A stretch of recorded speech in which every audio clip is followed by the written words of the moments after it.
What do you think? I think we're dead meat. Real dead meat. You're dead meat! Go ahead and laugh, you guys. If I ever find a little bastards that did this, they're dead meat.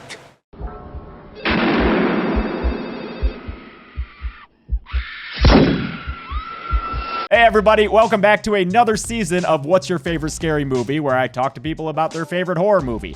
Kicking off this season, which is AEW themed, is my guest who is a musician, a podcaster, and a legendary professional wrestler. He is the Ayatollah of rock and rolla, the influencer, Le Champion, Winnipeg's own Chris Jericho. What up, Chris? How you got a lot of nicknames, man. There you go. I know. There's probably a bunch more you could have sussed out, but we could have been here all day. This is funny. So like I've been a horror fanatic my whole life and kind of in the horror world, and I just started hearing about dead meat this and dead meat that, and I was like, who the hell is this dead meat guy? And I had a couple friends we talked about that went to your wedding, Spencer from Ice Nine Kills and Darcy the Mail Girl from Last Drive-In. So it's so funny how things come together, because not only were we just starting to talk about you, and then here this interview comes up, so here we are. So nice to finally meet you. Been a fan for a long time because I first started watching wrestling in 1999, and I remember the big countdown to your debut on Raw, and it like stuck with me. And then, I went away for a long time, and I came back with AEW getting me real interested, and now I'm like fully switched over there. I like how you said you went away that makes you sound like you went to like an insane asylum or something. I watched wrestling then I went away for a long time. Yeah, they wouldn't let me watch it in the institution, When I came out, AEW was there. Yeah, exactly. Yeah, so we're here talking about horror movies. You said you've been a big fan, all your life? Yeah, pretty much. I mean, I remember when I was a kid, I was always really into horror, not just movies, but the whole concept of horror, the history of horror. Every Saturday night, they would have 2 horror movies play on the local channel. This, once again, too, you had 3 channels or whatever it was. And my mom would let me watch those late night movies, but I had to go to bed first and take a nap. So she would, I would go to bed at like 10 or 10:30 at night, set my alarm at midnight, and if I could wake up, I would be able to go watch the movies. So my parents were asleep at that point too. And I still remember the crushing defeat of waking up at like 7 or 8 in the morning going, fuck, I missed, oh no. But having said that, I saw a whole litany of movies at that time, because it was every Saturday. There was not a host like Elvira or something. It was just horror movies. So most of them were the Universal horror movies from the 30s and 40s, talking about the Mummy and Wolfman and Dracula. And then there was a little bit of a switch. I don't know if they got a new program director or just ran out of old movies.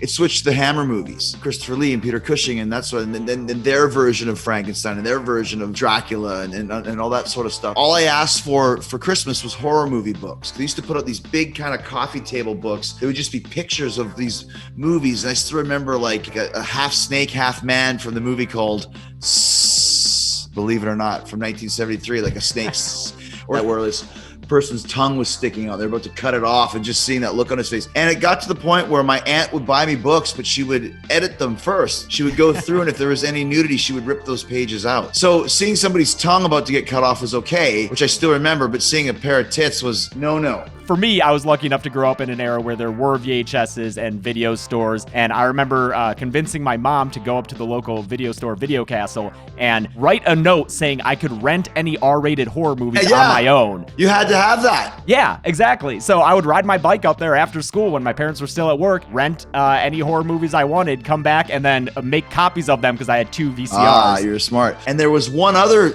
video store. It was called a Shortstop, like a convenience store. And they had a book rack, those old school book racks. But in that book rack, they had B horror movies. That's all it was. And then you're starting to get into Fulci. And then you're starting to get into, Diodato and Argento. And like, I knew all those names at a very, pre 14, 15 years old. And you're watching The Gates of Hell, and you're watching Zombie. And I remember still to this day seeing for the first time the splinter going into the lady's eye. Point being, now you could just go run wild as a teenager. And some of the guys would let you rent the movies, some wouldn't. wouldn't, but if they did, you just go down to the street. Shortstop didn't give a shit. Whatever you want, anything on the rack. Frankenhooker, Sleepaway Camp 1, Sleepaway Camp 2, which we're going to talk about today.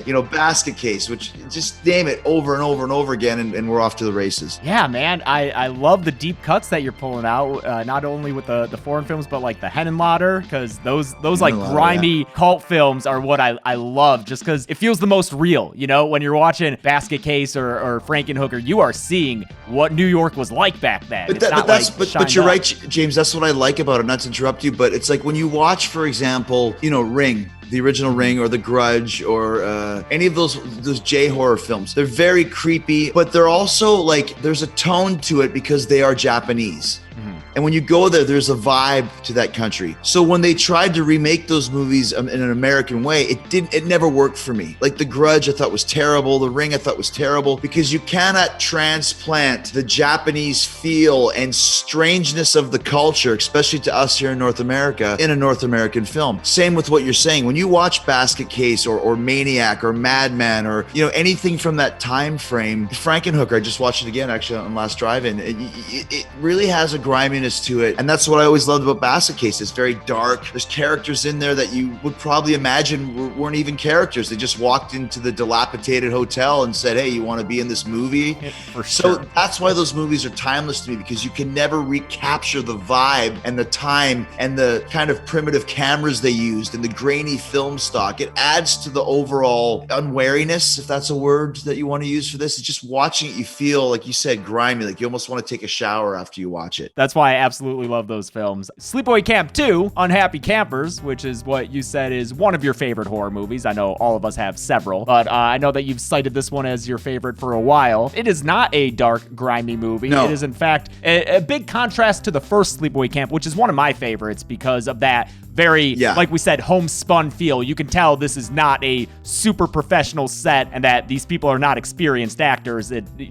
Unintentionally hilarious. I think you can pretty much do that with Sleepaway Camp 2 as well. Just for the record, let me state for anybody that's watching this, my all-time favorite horror movie is The Thing, John Carpenter's Thing. It's the greatest of all time. Yeah. But we don't want to talk about The Thing because everyone talks about The Thing. And I would love to do a Thing podcast with you at another point in time. But if you're asking me, we can talk about Sleepaway Camp 2 for me. Even the first Friday the 13th, for the first Halloween, you mentioned Sleepaway Camp, the original. There's still a darkness to those films, all of them. As they started making money, as Hollywood is prone to do, they're just accepting anything now. And now you didn't even need a clever script. Like Sleepaway Camp, the acting is a little subject, but the script is very clever. It's very clunky at times how they do it in the flashbacks, and that really weird aunt is just, it's not giving you the creepy effect. It just makes it kind of almost like, eesh. But Sleepaway Camp 2, which I believe came out in 88, at this point in time, there is a deluge of horror movies that are going straight to video, and there's a deluge of kids like me, teenagers that are into horror movies and heavy metal that want to watch as many of these movies as you can. So they're churning them out. And I think the first Sleepaway, which I'll take a guess, 83, 84, something like that. I think 83, yeah. 83. So there's a 5-year gap here, but they go straight to video. They put out a really cool cover, although the cover is kind of lame at the time now. Has nothing to do with... nothing to do with it. No Pamela Springsteen. Hot chick on the cover with, I think Freddy's fingers are there, and there's a Jason mask. Doesn't matter. That adds a whole new resurgence, and these movies are very bright. They're filmed a lot differently. They're outside. They're not filmed on grainy film. The cameras have improved. The lighting packages are probably way more advanced and half the money of what they had to spend. So even though Sleepaway Camp 2 is a very cheap movie, it still is very watchable because of those reasons that I said. So I think because, and also too, I watched this basically when it came out because it came probably right to the video store. And so I've been, a fan of this movie for 35, almost, 45 years now. So I think when you watch one of these movies as a kid, it sticks with you. If I watch Sleepaway Camp 2 now, I'd still get a kick out of it, but wouldn't have the same connection to me. So this is always my go-to. To this day, I usually watch it about once a year. When my niece got into horror movies, she was indoctrinated. When my daughters got into horror movies, they were indoctrinated. Of course, they think it's ridiculous, but they're, teenagers that are used to watching, Insurgents and then what's the haunting one, Conjuring and all those type of films now. So very different. Yeah. The Conjuring compared to Sleepaway Camp 2. Different vibes altogether. Different worlds. Yeah. The other thing going going on in the mid to late 80s that's a big difference than those early 80s slashers is I think that they start to lean more into intentional comedy, because even with Texas Chainsaw Massacre 2, which is I think 86, Evil Dead 2, Jason Lives, like all these are coming out and they're almost self-parodic. They're like doing kind of spoof on the horror genre, and that's what Sleepaway Camp 2 is. Obviously, it's a very intentional horror comedy that's kind of making fun of the genre in like a loving way, but it's not taking itself seriously at all. It's interesting, James, and you're right. They're not taking it so serious because you can ask Darcy this. Ask her, what kind of horror movies does Chris Jericho not like? Comedic horror movies. Oh, okay. I hated Night of the Living Dead because it's just like it's a dark no, I hate that stuff. Wait, do you mean Return of the Living Dead? Sorry, Return of the Living Dead. Oh, Yes, sorry. My apologies. Brains and send more cops. It's like, that's stupid. I hate that. There is winking to the camera in this film, but they never crossed the line in making it an out-and-out comedy. Sleepaway Camp had some humor into it, but it still was very serious. And also, it's also a very dark film as well. Anytime when you're killing kids, it's kind of dark to me. Yeah, it is a franchise that isn't afraid to kill young kids, which not every horror movie does. Yeah, you're right. There is a darkness to Sleepaway Camp 2, even though it is partly comedic. And I think that Pamela Springsteen as the recast Angela Johnson/Baker really nails that tone, because, you know, she has the cheeriness that's like corny and makes it funny when she's going over the top in her moral judgment of these characters. But like when she gets serious about it, it is a little scary. Her character's so unnerving in how much she believes in what she's doing. I agree with that. And I think the greatest horror movie killer for the last 20 years is Art the Clown, because Art, once again, super campy, and it's almost like, oh, this is a clown, but it's grotesque. Yeah. And when he kills, he is killing these people. And it's like, oh my gosh. And Angela had that vibe too. It's obviously not as violent as Art the Clown, but like you said, she's very righteous in what she believes. And even though there's a little comedic in it, and not even mention Sleepaway Camp 3 because it's absolutely atrocious. Dude, it's so bad. It's terrible. Like, as good as 2 is, 3's the other way. And that one goes into so comedy territory. But this one, she does have some lines, but it's very sick in what she's doing because she believes she's right. She's not a psychotic killer. She is this person who is trying to keep her camp whole and pure in the midst of all these evil sinners that show up to do drugs and have sex and backtalk to their elders and every bad thing that no children should do. So she's justified in her murdering of these kids, which is always a little bit creepier because that's a true psychopath. Yeah, those are always the best villains to watch, is the ones who really believe in what they're doing. I wouldn't say see their point, but you can believe that they believe that what they're doing is right. Right, exactly. Because then there's no convincing them not to murder all these people because they're on a righteous crusade.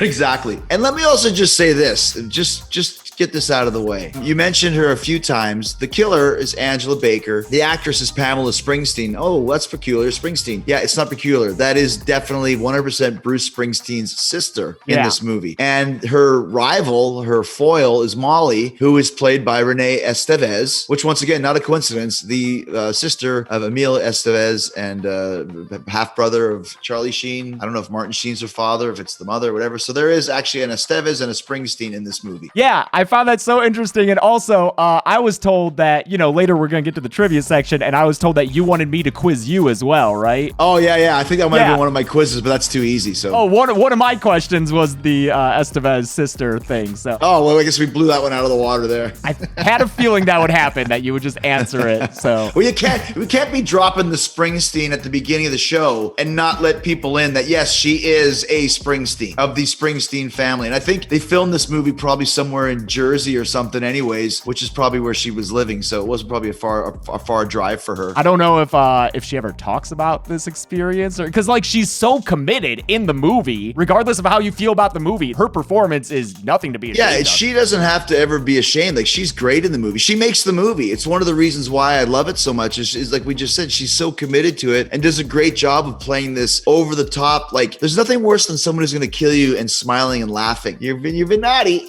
And it's just like, wow, she really, you know, and I don't think she stumbled on this character. She put some time and some work into it, and she did a great job with Angela Baker. So all props to Miss Springsteen. Yeah, especially because it is such a different character than Angela in the first movie. And, you know, sometimes when you do that, and especially recasting the role. That doesn't always work out, but she made it her own, and you're right, the movie lives and dies by her performance. That's right. Since she's all over it, and she's great. So yeah, my main show on Dead Meat is the Kill Count, where we talk about, the kills in movies. There's a bunch in this one. Do you have any favorites? I do. I have a favorite. It's one of my all-time favorite deaths, because when I watch a movie, I always think, like, would that be avoidable? Like, could I have gotten out of this? Because, I'm like, oh, that's stupid. Like, no, it's not stupid. This is the situation the character is in. Could you get out of that? That's why The Green Room is so fantastic, because it's like, I don't know if you've seen The Green Room. I haven't. Oh, man, that is a movie where you're watching it, and you're like, these characters are doing everything they can. Like, I couldn't do any better in this situation. Oh, I great. recommend it. That's a great So they're one, not falling in the forest. And then exactly. So the one that sounds, and by the way, she is absolutely gorgeous in the movie. Allie is amazing. She's not afraid to show her boobs, which was a very perpetually topless, which was a must in an 80s horror movie film. And she has the death. She gets killed by being drowned in an outhouse. So Angela stabs her in the back from behind and then throws her into the round wooden hole and stuffs her down. And the sound effects are the disgusting. The sound effects are terrible. For one, there's this fly sound they must have got for free. It's like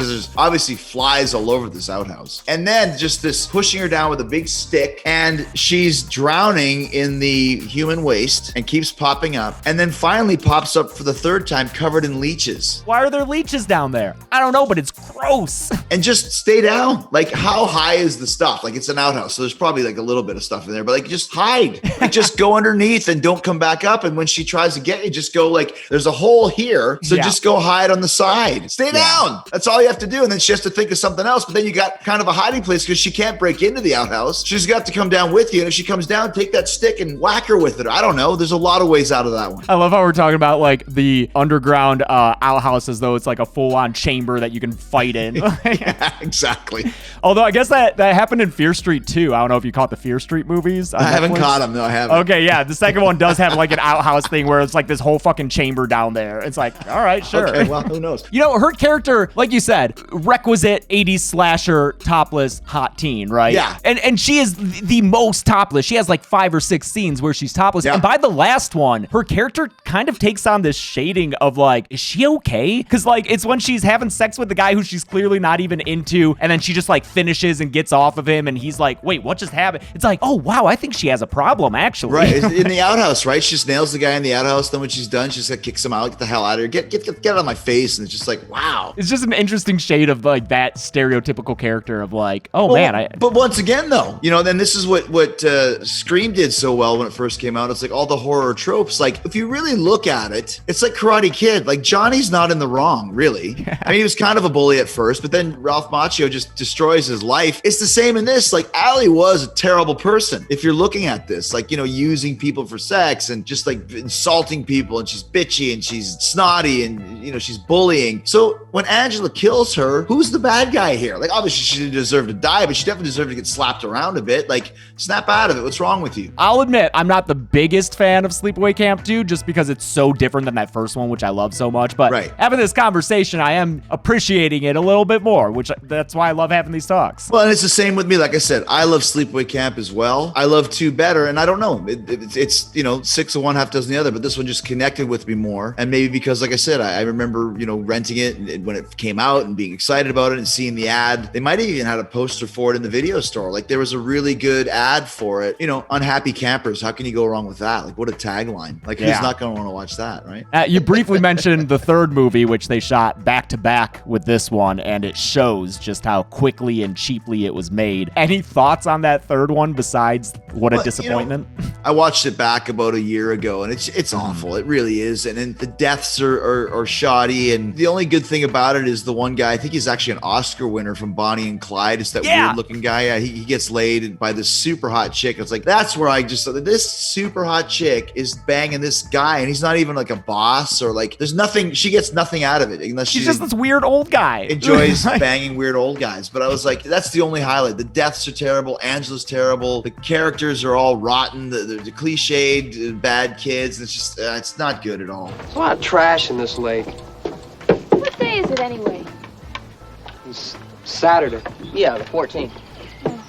And then there was a fourth film made by the guy who originally made the first movie. Did you ever see that one? Well, here's the thing. That film is impossible to find. Yeah, it's tough. It's real hard. I don't know why I was able to watch it once. Or maybe I saw it when there used to be kind of like on-demand video on your cable, which now is gone because it's all streamed. But there you used to be able to go through your cable provider, and then you could see like on demand, and I'd always go to horror and just scroll through the horrors. And I found Sleepaway Camp 4 and clicked on it, and it actually wasn't bad. It's way better than 3. Yeah. And it actually has, I believe, the camp counselor from 2 who wears the really short shorts and the buff guy. He's the camp counselor from 1. He's the guy from 1, yeah, that they brought back. Ronnie, I think. Yeah, and he's still kind of buff. Like he's yeah, like, dude, oh, he looks great. Yeah, he looks great. So I remember that one was much better than 3. And I tried to find it a while ago to see if I could watch it again, and you can't find it anywhere. Maybe you have access to it, but I couldn't find it anywhere. I was able to find a DVD of it, I think probably on eBay for way too expensive. It definitely never hit Blu-ray like the other ones, but I'm not streaming for sure either. Yeah, like that's not the type of movie I'm going to go buy a DVD and then go try and find a DVD player. I think I have one in my house somewhere, but like, yeah, not worth it if it's not your job, like mine. Exactly. Yeah, exactly.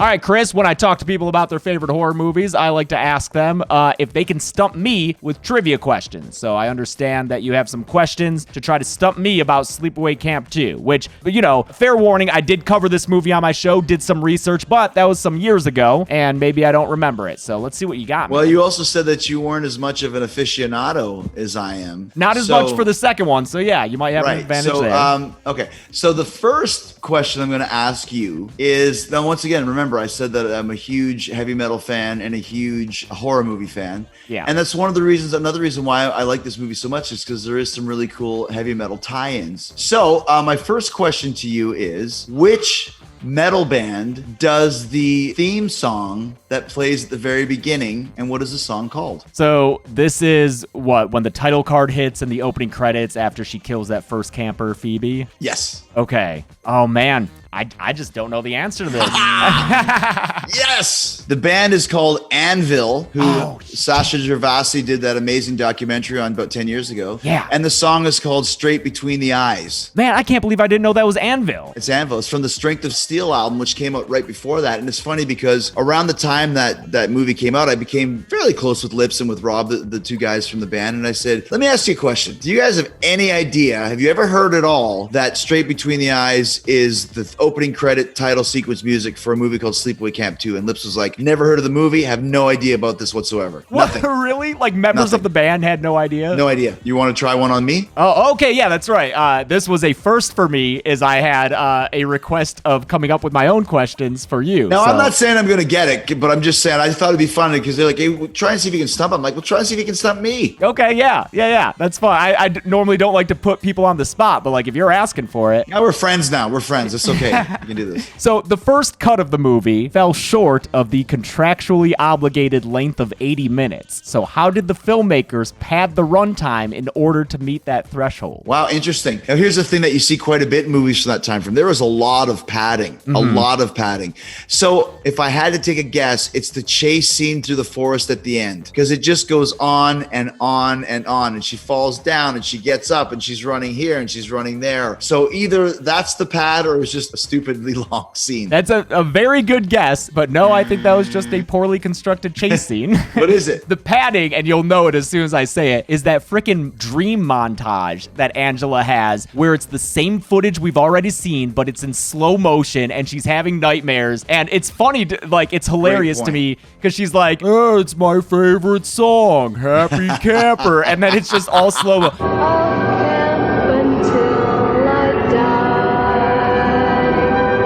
And they're like, okay, we'll just do that for 2 minutes because it was 78 minutes long. Now we're at 80. We're good to go. Dude, I totally have put that scene out of my head even. I didn't even remember a thing about it until you told me that. Right, you just skip it mentally. It doesn't fit. Yeah, you're right. That's a great point. But that chase scene through the forest is so long and boring. So you could tell they were stretching it just a little bit longer. Just a little bit longer. Okay, here's another question. All right. So when he goes, and it's the classic horror movie trope of going through the camp or the house, opening a door, and there's all of the dead bodies of the killer displayed. So in this display of dead bodies, for no apparent reason, there's an album cover. And it's not like in the background, it's right there. Dead body, album cover, dead body. Do you know what that album cover was? Shit, no, I don't remember this, so I'll just have to take a guess. It wouldn't be like Bruce Springsteen, because I would know it. I would clock it if it was like, a reference to Pamela's